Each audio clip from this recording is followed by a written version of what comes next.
Subscribe કરો એ high news India channel ને પછી યુટ્યુબ એપ પર બેલ આઇકોન નું બટન દબાવો અને નિહાળો એ હાઈ ન્યૂઝ ઇન્ડિયા ચેનલ.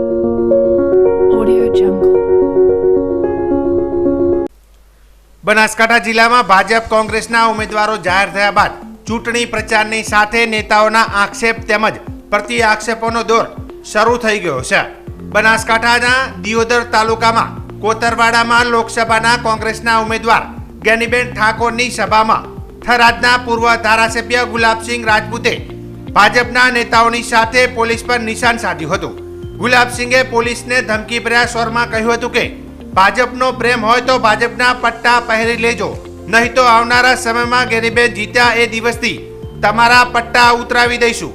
વાવ અને થરાદમાં પોલીસ લોકોને દબાવવાનું કામ કરતી હોવાનો ગુલાબસિંહ રાજપૂતે આક્ષેપ કર્યો હતો. 2017ની ચૂંટણી તો એવી હતી કે આખો દેશ કે ભાઈ વાવમાં શું થવાનું ને વાવની ખમીર બનતી જનતાએ અહીંયા પાસે ડેરી હતી, બેંક હતી, સંઘ હતો, માર્કેટ હતો, ગામડે ગામડે સોસાયટીઓ હતી, પોલીસ હતી, સરકારી તંત્ર હતું, મંત્રી હતા. તેમ છતાં વાવની ખમીર બનતી જનતાએ જે કરી બતાવ્યું એના કારણે આજે જ્ઞાનીબેનને આખા ગુજરાતમાં લોકો ઓળખે. જ્ઞાનીબેનને કેવું ઓળખાણ આપવાની જરૂર નથી પડતી કે ધારાસભ્ય તરીકે જ્ઞાનીબેન બે જગ્યાએ ગયો તો કોઈ અધિકારી ના હોય, જ્ઞાનીબેન બધા ઓળખતા હોય જ્ઞાનીબેન આવ્યા કે વાવના લોકોએ એવા વ્યક્તિને કરી બતાવ્યું હતું. એવું અભિમાન આસમાનમાં આમ તાતો હતાની ચૂંટણીમાં તો જમીન પર પગે નતા, ગાડી ઉપર ઉભા ઠાકરસિંહભાઈ અને જમીન પર લાયા હતા. અને આ વખતે 2024ની લોકસભામાં પણ આપણે પાછા જમીન પર લાવવાના કામ આપણે સમગ્ર બનાસકાંઠાના લોકોએ કરવાનું છે. ઘણા બધા પોલીસના લોકો વાવમાં હોય, થરાદમાં હોય, લોકોને દબાવવાની કામ કરી રહ્યા છે. ત્યારે એમને પણ આપના માધ્યમથી, મીડિયાના માધ્યમથી કહેવા માંગુ છું, જો એટલો બધો ભાજપનો પ્રેમ હોય તો ભાજપના પટ્ટા પહેરી લેજો ને કે આવનારા સમયમાં જ્ઞાનીબેન જીત્યા એ દિવસથી તમારા જો ભાજપનો પ્રચાર કરો, પટ્ટા પણ ઉતરાવી દેજો. બનાસકાંઠાના ધાનેરા તાલુકાના ધાખા ગામ તરફ બાઇક લઈને જતા પરિવારને પૂર ઝડપે આવતી કારે ટક્કર મારતા અકસ્માત સર્જાયો હતો. અને આવતી કારની ટક્કર એટલી જોરદાર હતી કે બાઇક સવાર લોકો દૂર ફંગોળાઈ ગયા હતા અને ગંભીર રીતે ઘાયલ થતા આજુબાજુના લોકો દ્વારા 108ને જાણ કરવામાં આવી હતી અને 108 એમ્બ્યુલન્સ દ્વારા ઈજાગ્રસ્ત લોકોને ધાનેરાની રેફરલ હોસ્પિટલમાં ખસેડવામાં આવ્યા હતા. ધાનેરાની રેફરલ હોસ્પિટલમાં સારવાર આપ્યા બાદ દર્દીઓની હાલત વધુ ગંભીર હોવાથી વધુ સારવાર માટે પાલનપુર રેફરલ હોસ્પિટલમાં ખસેડવામાં આવ્યા હતા. આ અકસ્માતમાં ઈજા પામેલ સુખીબેન દલપતભાઈ તથા દલપતભાઈ શેધાભાઈ, પિયુષભાઈ દલપતભાઈ અને નીતાબેન શેધાભાઈ તમામ માજીરાણા પરિવારમાંથી છે અને આ તમામને ગંભીર ઈજાઓ પહોંચી હતી, જેમાંથી સારવાર દરમિયાન 8 વર્ષની નીતાબેનનું કરુણ મોત નીપજ્યું હતું, જેનાથી પરિવારમાં ભારે આઘાત સર્જાયો હતો. ત્યારે ધાનેરા પોલીસે અકસ્માતનો ગુનો નોંધી વધુ તપાસ હાથ ધરી છે. ભારતના ચૂંટણી પંચ દ્વારા તારીખ 16 માર્ચ 2024ના રોજ લોકસભા સામાન્ય ચૂંટણી 2024નો વિગતવાર કાર્યક્રમ જાહેર કરવામાં આવતાની સાથે જ આદર્શ આચાર સંહિતા અમલી બની છે, જેને પગલે જિલ્લા વહીવટી તંત્ર ચૂંટણી યોજવા સજ્જ બન્યું છે. બનાસકાંઠા જિલ્લા ચૂંટણી અધિકારી કલેક્ટર શ્રી વરુણકુમાર બરનવાલના અધ્યક્ષસ્થાને ચૂંટણી અંગે તંત્ર દ્વારા કરવામાં આવેલી તૈયારીઓ, વ્યવસ્થાઓ અને આદર્શ આચાર સંહિતાની અમલવારી અંગેની તમામ જાણકારી મીડિયાને આપવા માટે કલેક્ટર કચેરી ખાતે પ્રેસ કોન્ફરન્સ યોજાઈ હતી. જિલ્લા ચૂંટણી અધિકારીને કલેક્ટર શ્રી વરુણકુમાર બરનવાલે માહિતી આપતા કહ્યું હતું કે બનાસકાંઠા જિલ્લા વહીવટી તંત્ર ચૂંટણી યોજવા સજ્જ છે. ચૂંટણી કામગીરી માટે કુલ 10,494 જેટલા અધિકારીઓ અને કર્મચારીઓની નિમણૂક કરવામાં આવેલી છે. ચૂંટણી સંબંધી માહિતી માટે હેલ્પલાઇન નંબર 1950 શરૂ કરવામાં આવ્યો છે. ચૂંટણી પંચની વેબસાઇટ અને પોર્ટલ પરથી પણ મતદારો ચૂંટણી વિષયક માહિતી મેળવી શકે છે. વોટર હેલ્પલાઇન એપ્લિકેશન પણ શરૂ કરવામાં આવી છે. આદર્શ આચાર સંહિતાના અમલીકરણ અંગે ફરિયાદી સંબંધી ટોલ ફ્રી નંબર 180023002024 છે, જેના પર ચૂંટણી આચારસંહિતા ભંગને લગતી કોઈપણ પ્રકારની ફરિયાદ નોંધાવી શકાશે. આ ઉપરાંત જિલ્લા કક્ષાએ કંટ્રોલ રૂમ પર કાર્યરત કરાયો છે, જેનો નંબર 02742265165 છે, જે 24/7 કાર્યરત છે. જિલ્લા ચૂંટણી અધિકારીએ જણાવ્યું હતું કે જિલ્લાની દરેક 9 વિધાનસભા આદર્શ મતદાન મથક અને ઇકો ફ્રેન્ડલી મતદાન મથક ઊભું કરાશે. એવી જ રીતે દિવ્યાંગજન સંચાલિત મતદાન મથક પણ ઊભા કરવામાં આવશે, જેમાં મતદાન સ્ટાફ દિવ્યાંગ કર્મચારીઓ રહેશે. દરેક વિધાનસભા મતદાન વિભાગમાં 7 જેટલા મહિલાઓ સંચાલિત એમ મળી કુલ 63 સખી મતદાન મથકો બનાવાશે. તેમજ યુવા કર્મચારીઓ સંચાલિત એક યુવા મતદાન મથક ઊભું કરવામાં આવશે. ચૂંટણી રેલી, સભા, સરઘસ વગેરેને લગતી વિવિધ બાબતોની મંજૂરી માટે સિંગલ વિન્ડો સિસ્ટમ શરૂ કરવામાં આવશે. વિવિધ ચૂંટણી કામગીરી માટે 24 જેટલા નોડલ ઓફિસરોની નિમણૂક કરવામાં આવી છે. ચૂંટણી જાહેર થયા પછી શંકાસ્પદ વસ્તુઓની હેરફેર અટકાવવા માટે SST, FST ની રચના કરવામાં આવી છે. ચૂંટણી સભાઓ દરમિયાન વિડીયો રેકોર્ડિંગ માટે VST અને 9 વિધાનસભામાં વિસ્તારમાં 9 જેટલી VVT ની રચના કરવામાં આવી છે. ઉમેદવારો દ્વારા કરવામાં આવતા ખર્ચ સંબંધી શેડો રજિસ્ટર નિભાવવા અને પેઇડ ન્યૂઝ અંગે MCMC કમિટી સહિતની માહિતી આપવામાં આવી હતી. પ્રેસ કોન્ફરન્સમાં જિલ્લા વિકાસ અધિકારી MJ દવે, નાયબ જિલ્લા ચૂંટણી અધિકારી HK ગઢવી, નાયબ માહિતી નિયામક કુલદીપભાઈ પરમાર સહિત પત્રકાર મિત્રો ઉપસ્થિત રહ્યા હતા. ભારતના ચૂંટણી પંચ દ્વારા આજે ચૂંટણીનું કાર્યક્રમ બહાર પાડી દેવામાં આવ્યું છે. આપ સૌને ખબર છે એ રીતે 12મી એપ્રિલના રોજ સમગ્ર ગુજરાતની અંદર નોટિફિકેશન બહાર પડવાનું છે. 7મી મેના રોજ બધી જગ્યા મતદાન થશે. બનાસકાંઠાની વાત કરીએ તો બનાસકાંઠા જિલ્લામાં ટોટલ 2558 જેટલા બૂથો ઉપર લગભગ 25 લાખ જેટલા મતદારો જે છે મતદાન કરવા માટે જનાર છે. એ આખી વ્યવસ્થાની અંદર લગભગ 10,500 જેટલા પોલિંગ સ્ટાફ અને એના સિવાય ઓબ્ઝર્વર, સેક્ટર મેજિસ્ટ્રેટ, પોલીસના સ્ટાફ, આમ ખૂબ મોટી સંખ્યામાં માણસો અમે લોકો ડિપ્લોય કરવાના છે. આજથી આચારસંહિતા પણ લાગુ થઈ ગઈ છે, તો ખર્ચ નિયંત્રણને લઈને જેટલી પણ ફ્લાઇંગ સ્ક્વોડ્સની team, video viewing team, video surveillance team, એ તમામ ટીમો પણ આજથી કાર્યરત થઈ ચૂકી છે. અને અમે બધા લોકોને અપીલ કરીએ છીએ કે આ ઉત્સવની અંદર પાર્ટિસિપેટ કરી વધુમાં વધુ મતદાન બનાસકાંઠામાં થાય અને આખું પ્રક્રિયા ખૂબ સારી રીતે પૂરી થાય એના માટે તંત્રને મદદ કરે. બનાસકાંઠા જિલ્લાના વાવ તાલુકાના સુપ્રસિદ્ધ યાત્રાધામ અને મિની દ્વારકાથી ઓળખાતા યાત્રાધામ ડીમા માવસરી ડીમા રોડ ઉપર આવેલી ધરણીધર કૃષિ બજાર ડીમામાં ઉમંગ મોલનું ભવ્ય રીતે ઉદ્ઘાટન બનાસકાંઠાના સંસદ સભ્ય પરબતભાઈ પટેલના વરદ હસ્તે દીપક પ્રગટાવી કરવામાં આવ્યું હતું.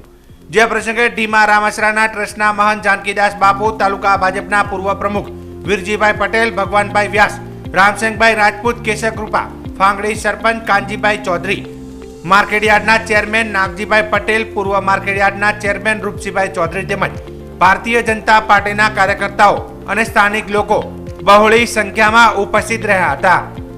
માર્કેટ ચાલુ થઈ, ઉમંગ મોલ કે જે મારા ખેડૂતો ભૂતકાળમાં મને યાદ છે કે મેં દલુબી દૂધ ડેરીના ચેરમેન હતા ત્યારે ગામડે ગામડે ફરતા હતા. ઢીમામાં પણ મેં મીટિંગ રાખી હતી, કારણ કે 1 લીટર દૂધ આપશું, તમે આવ્યા છો. ડેરીને આપણે દૂધ આપતા હતા. અત્યારે ડેરી બંધ હોય તો રાડ ઉઠે કે મારી ડેરી આજ બંધ છે. આ શરૂઆત જ્યારે થઈ છે ત્યારે તમને ઘર આંગણે બધું ગુણવત્તા વાળું મળે, ક્વોલિટી વાળું મળે. એના માટે ઉમંગ મોલ કે ઉમંગ મોલમાં આ વિસ્તારના મારા ખેડૂતોની જે જીવન જરૂરિયાતની જે વસ્તુઓ છે, તમારી જરૂરિયાતના પ્રમાણમાં ભાઈ રામજીભાઈ, રમેશભાઈ આ બધી વસ્તુઓ મંગાવશે ને તમને કોઈ ભાવતાલ કરો ને એનો ફિક્સ ભાવ. ડેરીમાં દૂધ ભરાવવાનું કે મારે તમારે ભાવતાલ કરો ને એનો નક્કી કરેલો ભાવ મળે પછી વધારો પાછો કરો. આ ઉમંગ મોલમાં જે નક્કી કરેલો ભાવ હશે શું જોયું છે એ જેનું બિલ તમને મળે, ભાવથી મળે. એવા ઉમંગ મોલની શરૂઆત થઈ છે ત્યારે માર્કેટયાર્ડના કાર્યધારક ભાઈ રમેશભાઈને ટીમને ખૂબ શુભેચ્છાઓ આપું છું. તમે ખૂબ સારું કામ કર્યું છે, કારણ કે આ વિસ્તારના ખેડૂતો માટે ઉમંગ મોલની શરૂઆત ડેરીના માધ્યમથી કરી. આમ તો મોટે ભાગે ડેરી અમારી મંડળીઓને આ મોલ આપે છે, પણ અહીં પણ આ વિસ્તારમાં બધાને રોડ ઉપર સગવડતા મળી રહે એટલા માટે માર્કેટને પણ આ મોલ આપે. બનાસકાંઠાના સરહદી વિસ્તારને સરકારે દ્વારા 2 બસો વાન ભેટ આપવામાં આવી હતી, જે તારીખ 13ના રોજ જિલ્લા કલેક્ટર વરુણકુમાર બરનવાલના હસ્તે લોકાર્પણ કરવામાં આવ્યું હતું, જ્યારે એક વાન વાવના 10 ગામડાઓને ફાળવાઈ હતી, તેમજ એક સુઈગામના 10 ગામડાઓને સેવામાં ફાળવાઈ હતી, જ્યારે વાવના રાછેણા ખાતે ગ્રામજનો દ્વારા પશુ દવાખાનાની વાનનું સ્વાગત કરવામાં આવ્યું હતું। વાવના પાયલોટ પ્રવીણભાઈ મણવર અને ડોક્ટર કિરણભાઈ ચૌધરીએ જણાવ્યું હતું કે સરહદી વિસ્તારમાં 10 ગામડાઓને બીમાર પશુઓની સારવાર માટે સરકાર દ્વારા આપેલી ભેટ રાછેણા, લોધરાણી, આંચુવા, ચોથા નેસડા, નાળોદર, ગોલગામ, ઉમેદપુરા, સપરેડા અને અસારા ગામ સહિતના વિસ્તારમાં સેવા આપશે, જેમાં રાછેણા સરપંચ કિરણસિંહ સહિત ગ્રામજનો સહિત વાનનું સ્વાગત કર્યું હતું। સરકારની ભેટ સ્વીકારી સરકારનો આભાર પણ માન્યો હતો। મોજે રાછેણા ગામે ફરતા પશુ દવાખાનાની જે 1962 હેલ્પલાઇન નંબરની જે ગાડી છે તે રાછેણાના મુકામે આપવામાં આવી છે, જ્યાંથી હું રાજ્ય સરકારનો અને કેન્દ્ર સરકારનો ખૂબ ખૂબ આભાર માનું છું, અને જ્યાંથી જે અમારી આજુબાજુના જે ગામડાઓ છે એની અંદર પશુપાલકોને આની મોટામાં મોટો રાહત મળશે અને ફાયદો થશે, જ્યાંથી તમામ ખેડૂતો વતી અને જે પશુપાલકો વતી હું આ સરકારશ્રીનો ખૂબ ખૂબ આભાર માનું છું। બનાસકાંઠા જિલ્લાના સુઈગામના જજામ અને દુધોસણ રોડ પર કંડલાથી લુધિયાણા જતું મિથેનોલ પ્રકારનું ઝેર રાસાયણિક ભરેલ ટેન્કર પલટી મારતા આગ લાગતા દોડધામ મચી હતી। ઘટનાની જાણ બનાસકાંઠા પોલીસને થતા પોલીસ ઘટના સ્થળે પહોંચી ફાયર બ્રિગેડની ટીમને જાણ કરી ફાયર બ્રિગેડ તેમજ પોલીસ દ્વારા આગને કાબૂમાં લેવાના પ્રયત્નો કરવામાં આવ્યા હતા। જો કે બનાસકાંઠા પોલીસ પહોંચે તેના પહેલા ટેન્કરમાંથી નીકાળી લીધેલ મિથેનોલ કોઈ પ્રકારનો ઉપયોગ ના કરવા તેમજ મિથેનોલ ઝેરી હોવાથી માનવ અને પશુઓને ઉપયોગ માટે હાનિકારક છે તેવી ડીવાયએસપી SM વાળોતરિયાએ લોકોને અપીલ કરી હતી। આજે બનાવ બનેલો છે અમારા બનાસકાંઠા જિલ્લાના સુઈગામ પોલીસ સ્ટેશનની અંદર બનાવ બન્યો છે। ટેન્કર પલટી ખાઈ ગયું છે, અને ટેન્કર પલટી ખાવાનું કારણ એવું છે કે એમના ડ્રાઈવરને આવતા હતા ત્યારે રસ્તામાં એને બળદ આડો આવેલો, અને એના હિસાબે બળદને બચાવવા જતાં ટેન્કર પલટી ખાઈ ગયેલું એવું હકીકત જણાવે છે। ટેન્કરમાં મિથેનોલ ભરેલું છે। આ મિથેનોલ ખૂબ જ ઝેરી પ્રવાહી હોય છે, અને આ મિથેનોલ જો કોઈ માણસને પી જાય તો થોડી જ સેકન્ડોમાં એનું મૃત્યુ થઈ શકે છે। એટલે આ મિથેનોલ ખૂબ ઝેરી પ્રવાહી હોય છે, અને મિથેનોલ ઢોળાઈ જવાથી આગ પણ લાગી ગઈ હતી, પરંતુ પછી ફાયર બ્રિગેડ અને એમના માણસો અને પાણી અને ફોમનો મારો ચલાવવાથી આગ તો કાબૂમાં આવી ગયેલ છે। પણ આ ટેન્કર છે એ કંડલાથી ભરી લુધિયાણા જતું હતું, અને પ્રેમવીર સિંહ એમના માલિક છે। અત્યારે હાલે ટ્રાફિક ડાયવર્ટ કરેલો છે, રાબેતા મુજબ થોડી વારમાં ટ્રાફિક ચાલુ કરી દેવામાં આવશે, પરંતુ અત્યારે પ્રાથમિક દ્રષ્ટિએ અમને એવું જાણવા મળેલું છે કે આ કેમિકલ છે એ લોકો નજીકના ગામવાળા લોકો અણસમજણના હિસાબે કેમિકલ મિથેનોલ છે એ પોતાના કેરબેમાં ભરીને લઈ ગયા છે। તો અમારી રિક્વેસ્ટ છે કે આ કેમિકલ ખૂબ ઝેરી છે, અને આ કેમિકલ ખાલી શ્વાસમાં જવાથી પણ માણસનું મૃત્યુ થઈ શકે છે। એટલે આ કેમિકલને અતિશય ઝેરી કેમિકલ છે, તેને પોલીસને હવાલે કરી દેવું અથવા ત્યાં સ્થળ ઉપર નાશ કરવો, પરંતુ બાળકોની પહોંચથી દૂર રાખવું, અને બિલકુલ આ કેમિકલ ગંભીર પ્રકારનો મતલબ ગુનો પણ બને છે કેમિકલ રાખવાથી, એટલે કેમિકલ નહીં રાખવાનું અને પોલીસને હવાલે કરી દેવાનું। અને આ કેમિકલ જો બ્લડની અંદર જાય તો તરત ને તરત મતલબ કહી શકાય કે 1 મિનિટની અંદર માણસનું મૃત્યુ થઈ શકે। પ્યોર મિથેનોલ છે, અને એટલે લોકોને અમારી વિનંતી છે, બનાસકાંઠા પોલીસની વિનંતી છે કે આ કેમિકલનો તમે તરત ને તરત પોલીસને હવાલે કરી દો। અમે અમારી ટીમો બનાવી અને જે આજુબાજુના ગામડાઓમાં જે લોકો લઈ ગયેલા છે એને પણ અમે ઘરના સર્ચ કરવાના છીએ, અને જો અમારી પોલીસની ટીમ આવે તમારે ત્યાં તો તમે એને પોલીસને હેન્ડઓવર કરી દેજો, જેથી કરીને અમારે કંઈ કોઈ પગલાં લેવાના નથી, પરંતુ આ માનવ જાત માટે ખતરનાક કેમિકલ છે। એટલે એક રિક્વેસ્ટ છે, અમારા દિયોદરના ડીવાયએસપી ગોયલ સાહેબ પણ આવી ગયા છે, અને હું થરાદ ડીવાયએસપી છું, અને અમારી તમામ ડિવિઝનની પોલીસની ટીમ અત્યારે 100-150 પોલીસ અમારી આવી ગઈ છે, અને અમે આ બધા ડિઝાસ્ટર જે થયું છે એના માટે અમે અત્યારે પગલાં લઈ રહ્યા છીએ। ફાયર બ્રિગેડની ટીમ પણ આવી ગઈ છે, ફાયરે ટેન્કરના જે આગ લાગેલી હતી એ ઓલવી પણ નાખેલી છે। એટલે અમારી અત્યારે પ્રાથમિક અમારા પબ્લિકને એક વિનંતી એવી છે કે આ કેમિકલ જો તમે તમારે ઘરે લઈ ગયા હોય તો તમારા માટે કોઈ ઉપયોગી નથી, ક્યાંય ઉપયોગ નહીં થાય। આ કેમિકલનો કોઈ જગ્યાએ ઉપયોગ થવાનો નથી, એટલે તમે પોલીસને આપી દેજો, અથવા તમને એવું લાગતું હોય તો તમે ગામના કોઈ આગેવાન સરપંચ એની હાજરીમાં પોલીસને આપજો। તમારી ઉપર કોઈ કાર્યવાહી કરવામાં નહીં આવે, પરંતુ મહેરબાની કરીને એક આ અમારો સંદેશ છે કે તમે આ કેમિકલને તમારી પાસે રાખતા નહીં। આ કેમિકલ બહુ ખતરનાક છે। સબસ્ક્રાઇબ કરો એ હાઈ ન્યૂઝ ઇન્ડિયા ચેનલ ને પછી યુટ્યુબ એપ પર બેલ આઇકોન નું બટન દબાવો અને નિહાળો એ high news India channel. Audio Jungle.